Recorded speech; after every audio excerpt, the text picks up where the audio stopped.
never truer was he. From the coonskin cap on the top of old Dan to the heel. You hear that song? Now that's how most people know Daniel Boone. The truth of the matter is the real Daniel Boone wasn't that big of a man. He was only about 5'8". He had red hair and, yeah, he never did wear a coonskin cap. Hi, I'm Darby Hinton. And in the late 60s, early 70s, it was my privilege to play Israel Boone, Fess Parker's son, on the Daniel Boone Show. So you'd think with that kind of upbringing, I'd know pretty much all about Daniel Boone. But the truth of the matter is, the real Daniel Boone was much more complicated, much more interesting.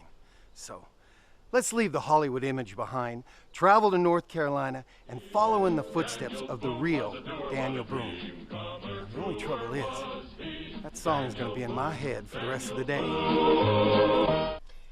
It is my great pleasure to get to sit down today and talk with the author, Robert Morgan, who's wrote a really great book on Daniel Boone called Boone, a biography.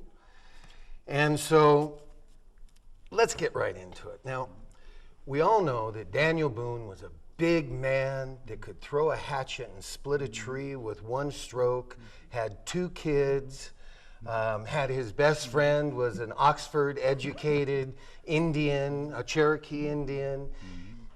I hear that you really want to try to pass that all off as just a myth. Turns out it is a myth. I could see you boiling when I was saying this.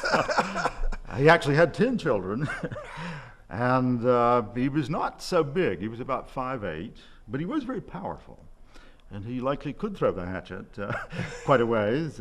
He was called by the Shawnee Big Turtle, Sheltowee, because he was so powerful.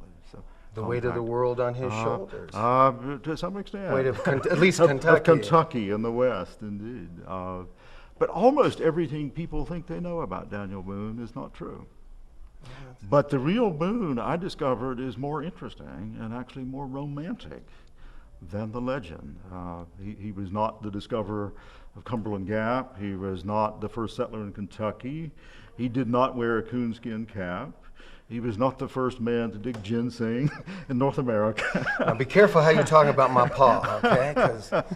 And he was not a great Indian fighter. For the most part, he could talk his way out of fights with Indians. He was friends with the Indians. He loved to be in that gray zone, I think as you call it, where it was between the Indians, between the British, between the frontiersmen. And on his own. He loved solitary hunting, to go alone into the woods for days, weeks, months, and once for 2 years. Now, when most people think of Daniel Boone, they think of Kentucky. But the truth of the matter is, Daniel Boone spent more of his life here in North Carolina than anywhere else. Now we're coming to the Daniel Boone Caves.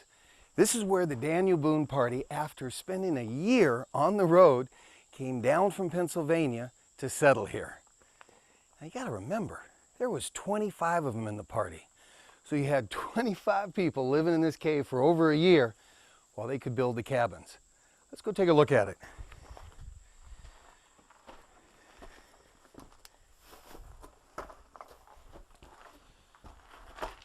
Wow, these caves are amazing.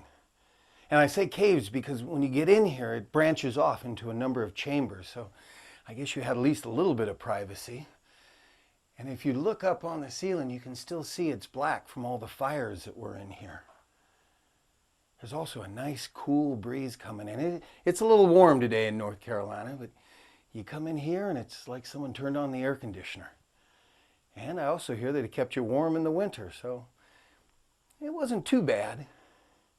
Although, I don't know if I could live in here for a whole year. So this is our outdoor recreational specialist, Sheila, and she's also our resident expert on the Boone Caves area here. This area is so beautiful. It's just untouched. I imagine this is pretty much just the way it looked when the Boones came down the river. Yep, pretty much. The river floods every once in a while, but everything is pretty much the same as it always has been. And then you have this perfect landing here. Of course, it was so important because the river was really the main highway. This is the way everybody got things in and out. Right. It's just so quiet and peaceful. It's wonderful. And the caves are pretty well hidden from the river, so if Indians were traveling up and down, they good chance they wouldn't see the caves. Right. They're pretty well hidden from all the, there's a lot of rhododendrons and other types of trees that totally block it. We've come out of the woods just long enough to come celebrate Daniel Boone Days here in the town of Boone. Daniel Boone was a man